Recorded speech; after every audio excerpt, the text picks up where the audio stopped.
Alright YouTube, so bringing you guys another news or information roundup for Fallout 76. These are, I kind of wanted to stray away from these, but these seem to be the easiest because I miss a lot of news, and some things just aren't worth a single video, so it's easier to do these kind of like everything into one video.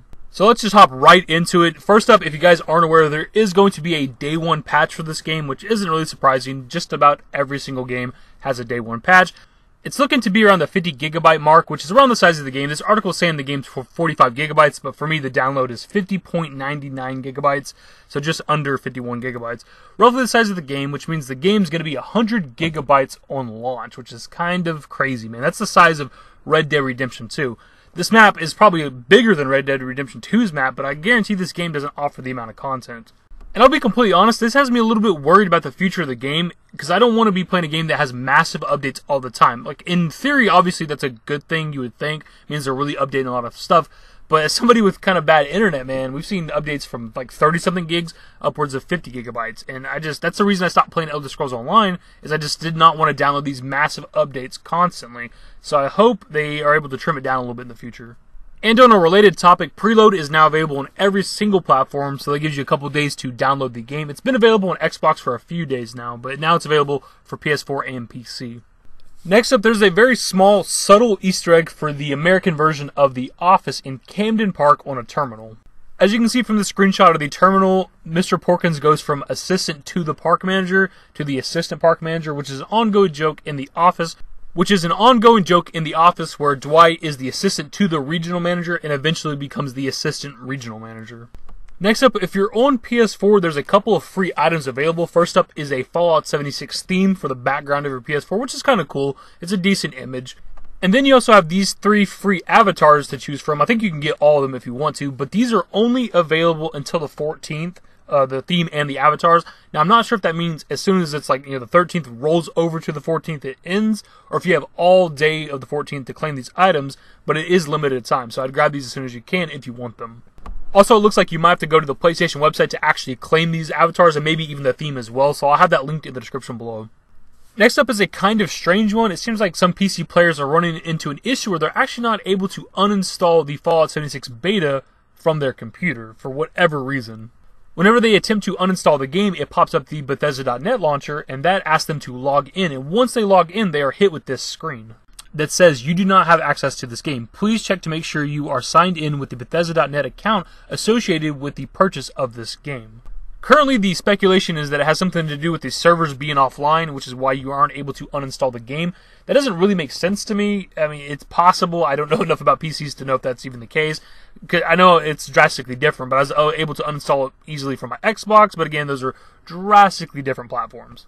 Aside from the servers, the only other option would probably be it's something to do with the Bethesda.net launcher, which looks bad for Bethesda because they're trying to push this game on PC only from their own launcher. If there's problems with their launcher, this is going to really affect the future of it. Now, some articles out there are labeling this story as you cannot uninstall the Fallout 76 beta without a purchase, which I think is a bit misleading because that's not what's going on here. It's not like Bethesda's telling you to give them your $60 or you can't uninstall this game from your PC and you're just stuck with all that space being taken up forever. Like, that's not what's going on. And lastly for this video, Bethesda dropped a letter for the launch and beyond of Fallout 76, which is just kind of talking about like Fallout 76 in general, the journey, the other studios that helped and everything. But the main thing I want to take focus on is the last paragraph, which reads, "And a special thank you to all our fans who participated in the beta. With your help, we've made the game better each week. And this is just the beginning. We have an incredible list of updates we've begun work on, from camp building improvements, new quests and events, new vaults opening, character respecking, a faction-based PvP system, and much more." This is some pretty big information that's just like subtly thrown at the end of a letter that you might not have even read, or the Bethesda.net post that you might not have even read either. Like, they're already working on camp improvements, which is cool for the people that like that. They're already working on quests and events. New quests, new events, that's great. They're going to open up other vaults. This is awesome because I knew that they would be explorable at some point. I don't know why there's vaults in the game that we can't go into just yet. We knew it was going to be future DLC, but luckily the DLC for this game is free. Faction-based PvP. This is interesting as well. We knew that there was potential for a faction thing you could do with your friends. Like, there's the squads, you can be in a squad with 3 other players, squad of 4.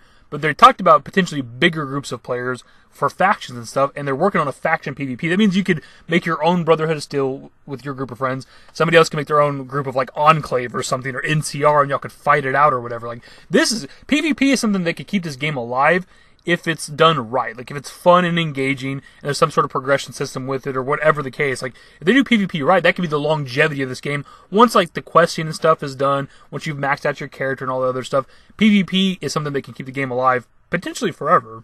Oh, and respecting your character. This one is kind of crazy, because as much as people want that, for me, it defeats the purpose of ever making a second character. If I can respec my special stats, then why would I ever make a second character? You can already change the look of your character anytime you want to. Gender, skin color, hair, everything. You can swap out your perk cards anytime you want to. So if I can respec my special stats, why would I ever create a second character? I'm not knocking it. It's a cool thing. I'm just saying. Anyways, guys, that's the video. Hopefully you guys enjoyed. I kind of hurried through this one a little bit because I'm like last minute making this video because I'm about to leave for a birthday party for my nephew, and I should have recorded this video sooner. Leave your thoughts in the comment section below. As always, guys, for me, the biggest takeaway from this is the future updates. I'm really excited about some of the stuff that they mentioned.